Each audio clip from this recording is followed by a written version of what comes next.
Hi guys. और study with वैभव में आप सभी का बहुत बहुत स्वागत है। और अभी अपने इस सेक्शन में हम लोग करंट अफेयर्स को देख रहे हैं। और करंट अफेयर में इस वाले सेक्शन में जो हम देखने वाले हैं वो देखने वाले हैं जितने भी आयोग हैं, इंपॉर्टेंट आयोग हैं जो हमेशा पेपर में पूछे जाते हैं, उन्हीं को यहाँ नोट डाउन मारा गया है। और आपको देखना है, इसी को समझना है कि कितने आयोग जो इंपॉर्टेंट आयोग है, कोई भी आयोग हो, यहाँ लिखा गया है 7-8 आयोग जो बहुत इंपॉर्टेंट है, सामने लिखे गए हैं। 2 मिनट लगेगा, हम लोग देखते हैं।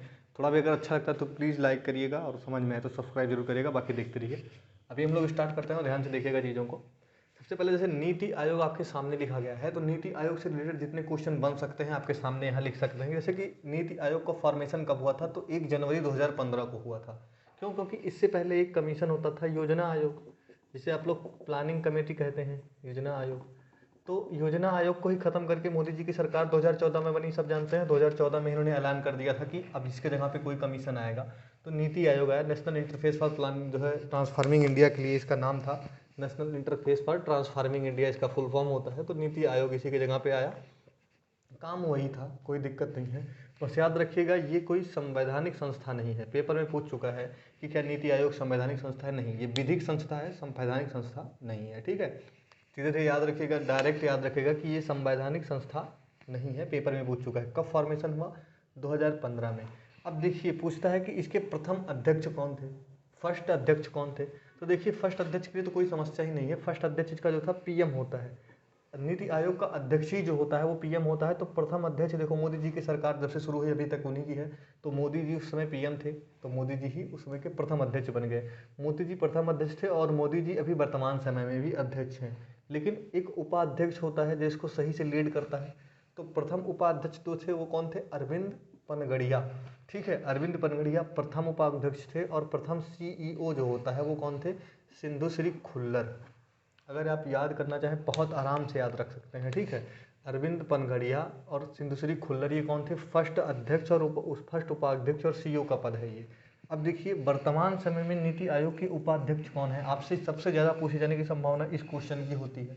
तो इसमें कौन है? सुमन कुमार बैरी। ठीक है, कौन है? सुमन कुमार बैरी हैं, इसको याद कर लीजिएगा। और सीईओ कौन है? सीईओ है परमेश्वरन अय्यर। ये अभी इसी साल में चेंज हुए हैं। तो सीईओ कौन है? परमेश्वरन अय्यर हैं। याद कर लीजिएगा, बहुत इंपॉर्टेंट है। यहाँ से नीति आयोग का लगभग आपका सेक्शन खत्म हो जाता है। अब जो कुछ आयोग बचते हैं, सबसे एक आयोग यहाँ लिखा है, राष्ट्रीय बाल अधिकार संरक्षण आयोग। ठीक है, राष्ट्रीय बाल अधिकार संरक्षण आयोग, इसके हेड कौन है? प्रियांक कानूनगो। बहुत ही इंपॉर्टेंट है, बहुत बार ये सब पेपर में पूछ सकता है, कभी भी पूछ सकता है। राष्ट्रीय बाल अधिकार संरक्षण आयोग का हेड कौन है? दूसरा देख लीजिए, यूपीएससी यानी यूनियन पब्लिक सर्विस कमीशन के कौन हेड है? तो मनोज सोनी है इस समय पे, इसी टाइम की बात कर रहे हैं, इस टाइम पे इसके हेड यही है। फिर आता है 21वें विधि आयोग के हेड कौन है? तो 21वें विधि आयोग के अध्यक्ष जो है वो कौन है? बलबीर सिंह चौहान। बलबीर सिंह चौहान। ठीक है, 21वें विधि आयोग के हेड हैं बलबीर सिंह चौहान। और राष्ट्रीय महिला आयोग, इसके हेड कौन है? रेखा शर्मा है इसकी हेड, और 9th नंबर की हेड है। ये भी सीजीएल के पेपर में पूछा कि जो राष्ट्रीय महिला आयोग है उसके हेड कौन से नंबर की हैं? तो 9th नंबर की अपॉइंटमेंट हुई है। 9th as a person 9th आदमी है जो अपॉइंट हुआ है। ठीक है, पूछेगा कि राष्ट्रीय पिछड़ा वर्ग आयोग का हेड कौन है। अब यहाँ से कुछ है थोड़ा, जैसे पिछड़ा वर्ग आयोग के कौन है? भगवान लाल साहनी। अब याद कर सकते हो, याद करना बहुत आसान होता है कि जो पिछड़े हैं उनका सहारा कौन है? भगवान है। जैसे डायरेक्ट याद रख सकते हो कि महिला है तो रेखा शर्मा महिला है, डायरेक्ट याद रख सकते हो। ठीक है, रेखा रेखा याद रखो, याद हो जाएगा आपको महिला आयोग का। और विधि आयोग का याद रखना है, तो जो बलबीर होगा, जो बहुत वीर होगा, वो कानून बना के रखेगा। बलबीर आदमी कानून बना के रखता है, याद करना बहुत आसान है।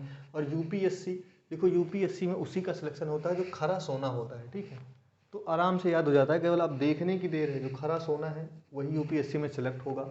विधि आयोग यानी जो बहुत बलवान है, बलबीर है, वही क्या करेगा? विधि बनाएगा।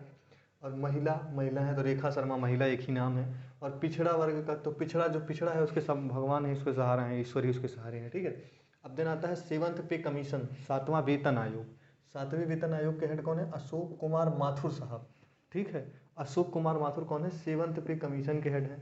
फिर पूछेगा 15वें वित्त आयोग, 15वां वित्त आयोग, इसके हेड कौन है? देखो, वेतन आयोग अलग है, 7वां वेतन आयोग चलता है तो वेतन में आपकी वृद्धि होती है। और ये वित्त आयोग का काम अलग होता है। वित्त आयोग क्या करता है? जो है वो चीज़ों को बांटता है, जैसे कि राज्य और केंद्र के बीच में करों को, समुदाय को कैसे बांटेगा, कौन डिवीजन करेगा, वो करेगा वित्त आयोग। और वित्त आयोग आज़ादी के साथ ही शुरू हो गया है, हर 5वें वर्ष आता है, हर 5वें वर्ष आता है। ठीक है, जबकि इसका 5वें वर्ष आने का कोई प्रावधान नहीं है। ठीक है, तो ये क्या करता है, ये जैसे कि लोगों की वेतन वृद्धि होती है, वेतन में, भत्ते में, एनडीए जो जो भी चीज़ें होती हैं, उनके टीए डीए आज चीज़ों में वृद्धि करता है वेतन आयोग। लेकिन अगर वित्त आयोग आएगा, ये राज्य की वेतन में राज्य को कितना हिस्सा मिलना चाहिए, किस राज्य को कितना भाग, इस चीज़ों की सिफारिश करता है। ठीक है, राजस्व का बंटवारा करता है वित्त आयोग। इसके कौन है? एन के सिंह।